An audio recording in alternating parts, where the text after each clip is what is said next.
E aí, gente, beleza? Meu nome é Dilan Silva, sou professor de História da Rede Força Máxima, trabalho na unidade da Penha Circular e hoje a gente vai começar a falar sobre os governos que vão suceder a Era Vargas. A gente vai falar aí do momento pós-Vargas. E o primeiro presidente que a gente pega, eleito em 1946, é o Eurico Gaspar Dutra, beleza? A gente vai ver aqui como que foi o governo Dutra, seus aspectos econômicos, sua afinidade com alguns resquícios, né, do governo Vargas. E vamos falar então sobre esses primeiros anos pós-Vargas, até o momento que ele vai voltar para o governo, né? Será o nosso próximo presidente aí debatido. Beleza? Vamos lá então. Vamos falar então dos antecedentes, né? Vamos lembrar um pouquinho aí do contexto do que estava rolando antes de Dutra chegar ao poder, né? Ser eleito de forma democrática. Tranquilo? Vamos lá, antecedente. Sentimento nacional, ou seja, rolava um sentimento nacionalista, impulsionado pela guerra. Lembrando, o Brasil participou da Segunda Guerra Mundial, ao lado dos aliados, lutando contra as forças do eixo. Tranquilo?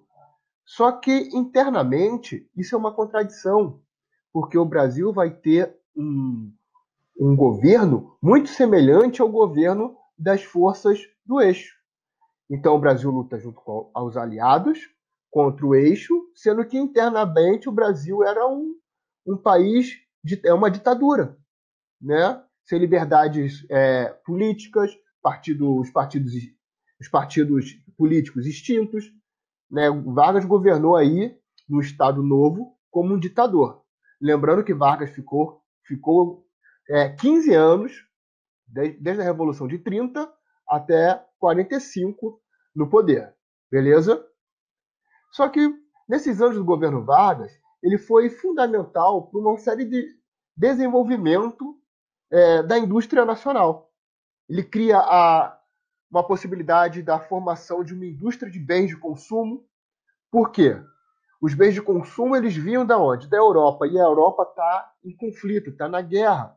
Então começa a rolar chamadas substituições de importações. Daí os bens de consumo começam a ser produzidos aqui no Brasil. E isso vai fazer com que? Vai fazer com que a indústria brasileira cresça. Ou seja, vai ter um crescimento industrial. Tranquilo? Vargas também vai investir aí na indústria pesada, Companhia Siderúrgica Nacional. Vai ser construída no governo Vargas, financiada, né, com empréstimos dos Estados Unidos. Mas Vargas vai investir pesado nas indústrias pesadas. Né? Ficou aí redundante. Tranquilo? Contradição da guerra. O que a gente já falou, né? O Brasil era uma ditadura e vai lutar na guerra contra os regimes autoritários das forças do eixo. Ou seja, quando a guerra termina em 45, não é à toa que coincide com o fim do governo Vargas, porque essa contradição ficou evidenciada. Cada vez mais estava exposto ali que Vargas ele não tinha mais condições de governar, já que ele foi lutar contra um regime de governo que era muito semelhante ao seu. Tranquilo? Vamos lá aqui, ó. O fim da Segunda Guerra corresponde ao fim do Estado Novo. Exato, coincide. Por quê? Porque Vargas tinha um regime muito semelhante às forças do eixo. Tranquilo? Só que Vargas ainda tenta uma série de cartadas para se manter no poder. Por exemplo, ele vai se aproximar do Partido Comunista Brasileiro. Com isso, ele tenta aumentar sua influência política. Tranquilo? Vai rolar também o movimento do querenismo. O que é o querenismo? Era uma manifestação popular em que as pessoas pediam a continuidade de Vargas no executivo, no poder executivo, né, liderando o Brasil. Essa primeira figura aqui de cima é uma foto do movimento querenista. Olha a quantidade de pessoas, olhem as placas de Queremos Getúlio. Ó, queremos Getúlio porque ele nos deu aposentadoria. Queremos Getúlio. Ou seja, Getúlio Vargas ele vai ser aclamado pelas camadas populares. Ele vai ter o apoio das camadas populares. Né? Não é à toa que ele é chamado aí de pai dos pobres, por conta do seu populismo. Tranquilo? Então o querenismo foi uma das cartadas aí para a permanência de Vargas no poder.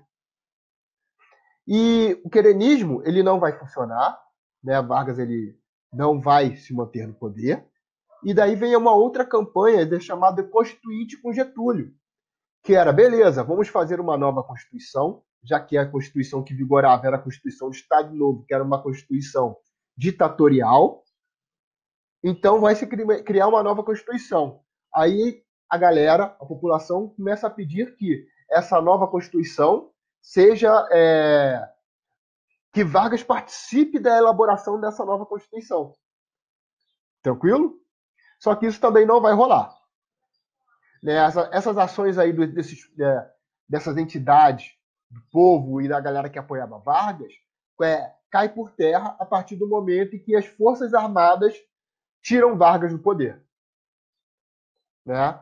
Olha aqui, ó. As ações dos grupos que apoiavam Vargas foram interrompidas pela intervenção das Forças Armadas. Ou seja, Vargas chega ao poder em 1930 com o auxílio das Forças Armadas através de um golpe, e o Estado Novo termina em 1945 através de outro golpe. Ele começa e termina com um golpe. Vargas foi deposto em 1945. Beleza? A foto aqui de baixo é outra dessas campanhas de queremos Constituição com Vargas. Tranquilo? Então Vargas ele tinha o apoio das camadas populares. Beleza? Isso tudo está acontecendo aí antes do governo Dutra. A gente está lembrando dos antecedentes. Agora a gente vai falar propriamente do governo Dutra. Vamos só lembrar aqui a composição política, os partidos mais influentes, né, que se destacaram mais aí nesse processo pós-era Vargas. A UDN, né, que vai ser aí oposição basicamente ao PTB, que é um dos partidos, que pode-se dizer que é o partido fundado por Vargas. Beleza? Vamos falar então aqui da UDN. Composição. A União Democrática Nacional foi fundada em 45, tendo seu principal suporte da classe média, no empresariado e em proprietários. A parte dominante se concentrou no setor urbano, ou seja, era um partido que representava aí a classe média urbana. Programa político. O programa da UDN estava nos quadros do liberalismo, ou seja, capitalista, na recuperação dos direitos e das liberdades vigentes nos sistemas políticos dominantes na área de influência capitalista. Então aí vai ser um partido inclinado ao liberalismo. Pode-se entender como um partido liberal. PSD, Partido Social Democrático, congregava os grandes proprietários rurais em Minas, porém reunia um grande número de elementos de empresariados urbanos. Então esse aqui vai ter parte da população dos grandes proprietários de terras, sobretudo de Minas Gerais, com empresariados urbanos. Então vai ser um partido, digamos aí, mais misturado. O seu programa defendia a democracia formal, aceitava as diferenças sociais como uma característica natural da sociedade e definia-se como um partido de centro. Ou seja, não é um partido que está à esquerda nem à direita, ele está no centro. Essa é a autodefinição dele. O PTB, Partido Trabalhista Brasileiro, é um partido aí fundado por Vargas. Ou seja, vai ser inclinado às ideias varguistas. Tinha o seu núcleo central no Rio Grande do Sul, muitos eleitores nos principais centros urbanos e aglutinou 3 correntes principais. Então, vejam só, Vargas é do Sul, então é mais do que óbvio que o partido que ele cria vai ter maior adesão na região Sul. Tranquilo? Vamos lá. Primeiro grupo aqui das correntes que estão presentes no interior do PTB. Construiu o conjunto do que buscavam conferir ao partido o discurso ideológico singular. Segundo, a outra corrente era a que se ligava aos sindicatos oficiais cujas chefias se haviam formado durante o Estado Novo. E terceiro, a corrente não possuía muita profundidade em termos doutrinários, mas era imediatista e objetivava no recrutamento do proletariado. Programa político desse primeiro grupo aqui, ó, defendiam a preservação do aumento do Estatuto Trabalhista, o livre debate parlamentar e, no plano econômico, o nacionalismo protecionista. Tranquilo? Segundo, essa corrente procurava se estabelecer principalmente dentro de sindicatos, eram chamados de pelegos pelos comunistas. Terceiro, procuravam satisfazer o proletariado por meio de reivindicações salariais. Vamos falar aqui do PCB, do Partido Comunista do Brasil. Aglutinava os trabalhadores das principais cidades do Brasil e intelectuais. Defendiam a mobilização dos trabalhadores na tomada do poder, procurava atender às demandas sociais e combatiam o capitalismo, a propriedade privada e defendiam um projeto radical de igualdade social e de fim das classes sociais. Já durante o governo democrático de Vargas, o PCB mudou de postura e passou a defender parte da burguesia como aliada na luta contra o imperialismo e contra o setor agroexportador.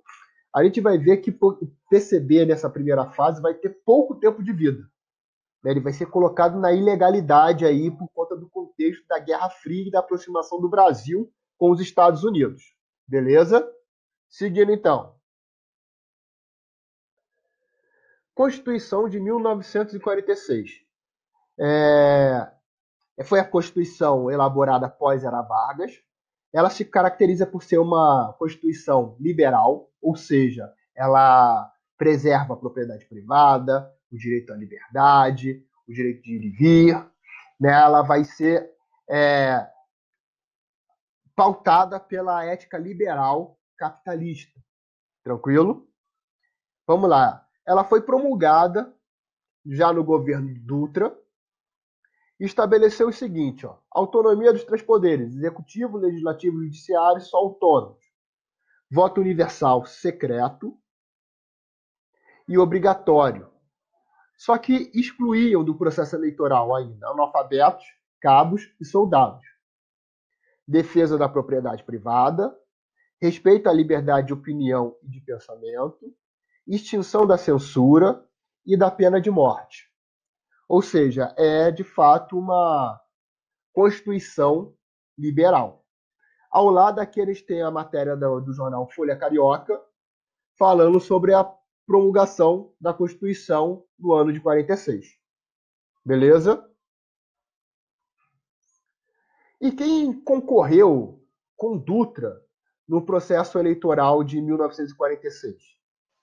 Né? O governo Dutra, a gente sabe que o Dutra vence, mas o seu candidato direto era aí o brigadeiro Eduardo Gomes. Esse aqui, ó, na foto, ao lado da UDN. Beleza? Então, Dutra e Eduardo Gomes vão aí disputar as eleições presidenciais. Né? Uma curiosidade é que o docinho que a gente conhece aí hoje como brigadeiro é bem provável que tenha surgido nessa época, em uma homenagem até mesmo para arrecadar fundos para a campanha do brigadeiro, que era uma campanha meio que bizarra, né? Tinha um slogan que falava vota no brigadeiro porque ele é solteiro e bonito. Né? Era uma campanha meio esdrúxula, mas ele representava a UDN aí, tranquilo? Na foto de baixo aqui, a gente pode ver uma coisa. Vocês estão assim, ué, mas como assim? O Dutra está com Vargas. Sim, o Dutra participou do governo Vargas. Ele foi o ministro de guerra do governo Vargas. Então, ele vai ter o apoio do PTB. Ele vai ter o apoio do partido de Vargas. E também vai ter o apoio do PSD. Daí a gente vai conseguir juntar dois partidos, né, apoiando a candidatura de Dutra, contra a UDN, que lançou aí a candidatura do brigadeiro Eduardo Gomes. Beleza? Então, esses vão ser os dois que vão concorrer. Obviamente que a gente já tomou um spoiler que Dutra vence, né? Governo Dutra. Dutra venceu as eleições, começou o seu governo e teve que tomar uma série de medidas, né? Uma série de decisões para conseguir estabilizar a economia brasileira. Daí ele te começa com essa pergunta aqui. Qual seria o caminho para o desenvolvimento brasileiro? Que caminho seguir? Vão surgir três correntes, né? A corrente liberal, a corrente do nacionalismo desenvolvimentista e a corrente do nacionalismo reformista, né? Essas três correntes elas vão discordar em uma série de coisas, vão ter planos distintos para o desenvolvimento brasileiro, só que elas vão concordar em alguns pontos. Elas vão concordar que o Brasil é um país subdesenvolvido porque falta tecnologia e falta de capital, ou seja, falta grana para se investir. E as três correntes vão entender que o desenvolvimento vai ser possível através do sistema capitalista. Ou seja, nenhuma das correntes propõe uma revolução nos moldes da Revolução de 17, por exemplo, que acontece na União Soviética, na Rússia, que vira União Soviética depois. Beleza? Então essas três correntes vão falar, ó, o Brasil é um país subdesenvolvido e o desenvolvimento vem através da consolidação do capitalismo. Só que tipo de capitalismo é esse que deve ser imposto e instaurado no Brasil? Beleza? Vamos lá. O projeto liberal fala o seguinte, ó, abertura da economia ao capital internacional. Ou seja, facilitar a entrada de divisas internacionais, né, para a chegada de capital, de empresas, de indústrias estrangeiras, para que dessa forma se desenvolva a economia.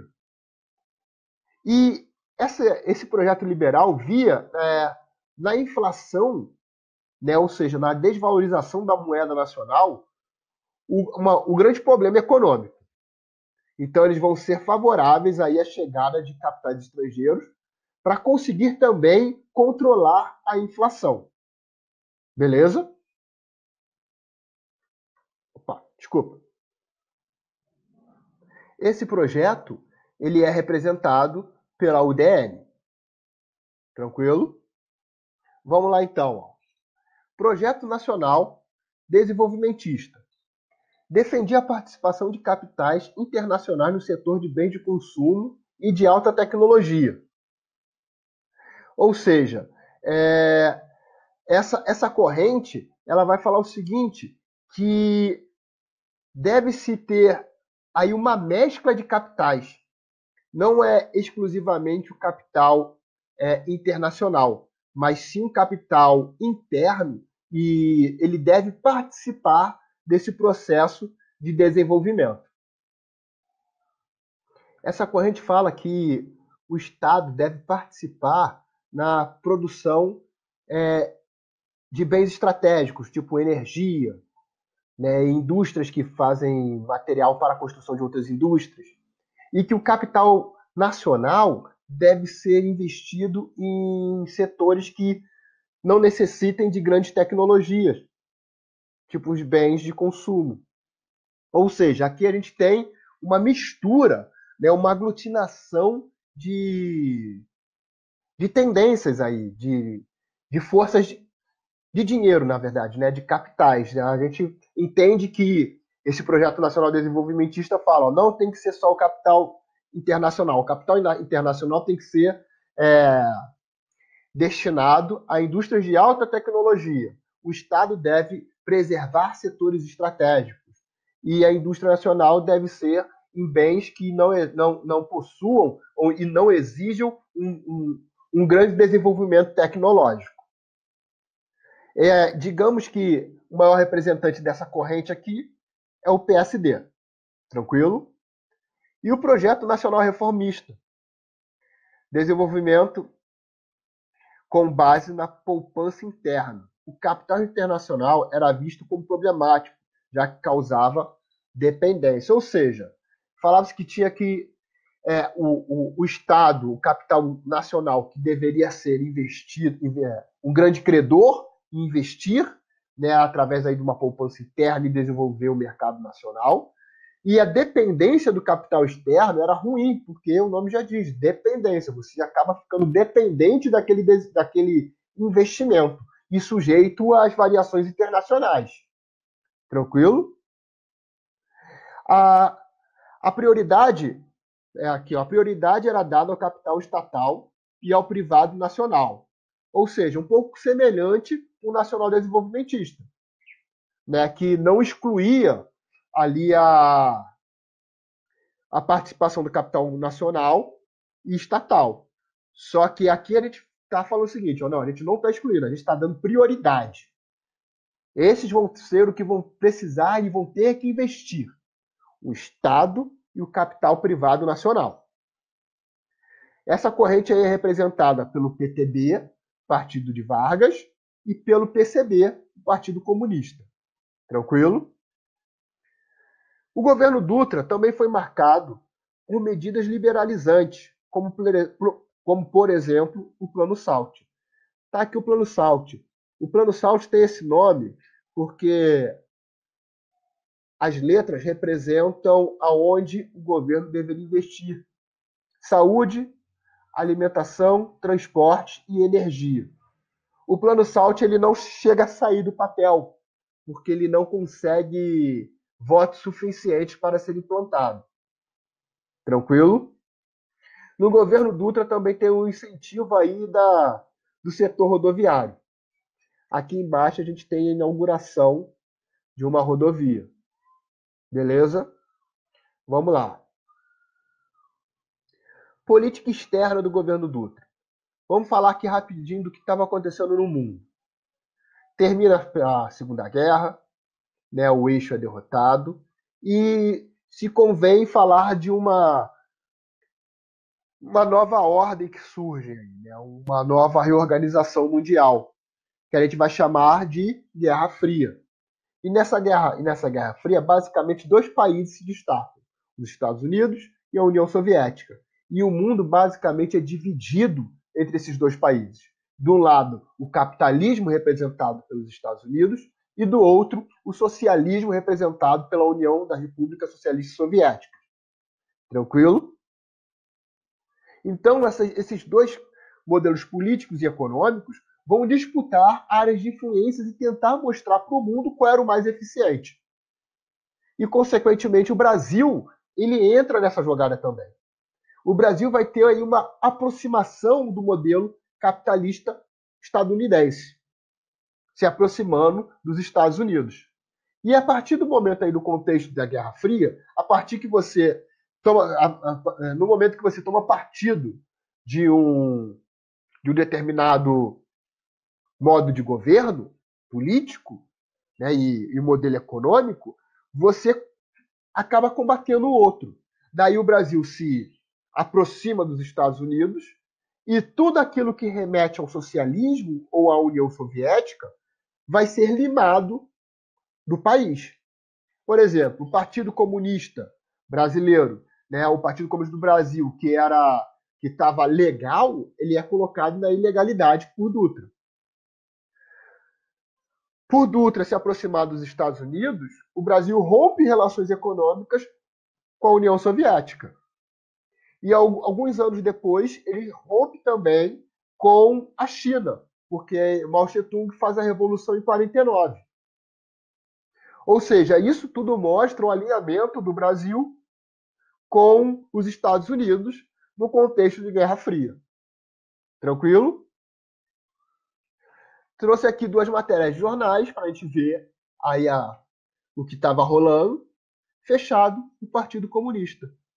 Cassado o registro da Organização Vermelha por 3 votos contra 2. Beleza? E aqui embaixo, ó, virtualmente rompidas as nossas relações com a Rússia. Ou seja, a partir do momento que o Brasil começa a se inclinar e se aproximar aí do alinhamento com os Estados Unidos e o modelo capitalista. Tranquilo? Gente, com isso terminamos aqui o governo Dutra, módulo 16, segunda série. Espero que vocês tenham gostado. Até a próxima. Tchau, tchau.